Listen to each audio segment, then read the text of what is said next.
உஷா, மூர்த்தி எல்லாருமே சேர்ந்து பிளான் போட்டுட்டு இருக்காங்க. சுந்தரமும் அங்கே இருக்காரு. இந்த பொண்ணியை எப்படியாச்சும் ஏதாச்சும் ஒன்று பண்ணணும். இவ இண்டக்ஷன் ஸ்டவ்வாக யூஸ் பண்ணிகிட்ருக்கா, என்ன பண்ணலாம் அப்படின்னு சொல்லிட்டு சுந்தர் யோசிச்சுட்ருக்காரு. சரி, அவள் யூஸ் பண்ணுறதுக்கு முன்னாடி அவள் இல்லாத நேரம் நீ பாரு.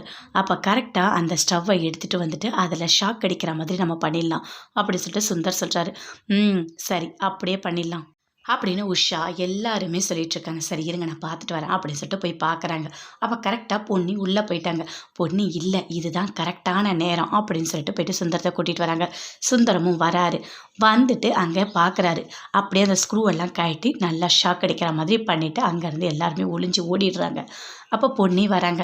சரி, நம்ம பற்ற வைக்கலாம் அப்படின்னு சொல்லிட்டு ஆன் பண்ணலான்னு ஆன் பண்ணுறாங்க. ஆன் பண்ணோடனே அப்படியே வெடிக்குது. வெடித்து அப்படி ஷாக் அடித்து கத்துறாங்க.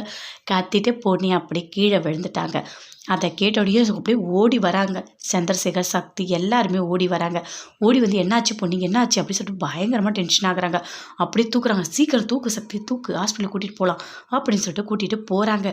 ஓடுறாங்க. பொன்னி அப்படியே மயக்கத்துலேயே இருக்காங்க. பொன்னியை தூக்கிட்டு போகிறத பார்த்தோன்னே உஷா பயங்கரமாக சந்தோஷப்படுறாங்க. அப்படியே உள்ளே போகிறாங்க. மூர்த்தி கிட்ட சொல்கிறாங்க, சூப்பர், நம்ம பண்ணது எல்லாமே நடந்துடுச்சு. அந்த பொண்ணு திரும்பி வரவே மாட்டா, அப்படியே செத்து போயிடுவா அப்படின்னு சொல்லிட்டு மூர்த்தி சொல்கிறாரு. ஆமாம், அதெல்லாம் கரெக்டாக நடக்கணும். நம்ம வெண்ணிலாவே வீட்டை விட்டு வெளியே அனுப்பணும் அல்ல அவள் அப்படின்னு சொல்லிட்டு மூர்த்தியும் சொல்கிறாரு. எல்லாருமே சேர்ந்து பேசிகிட்டு இருக்காங்க.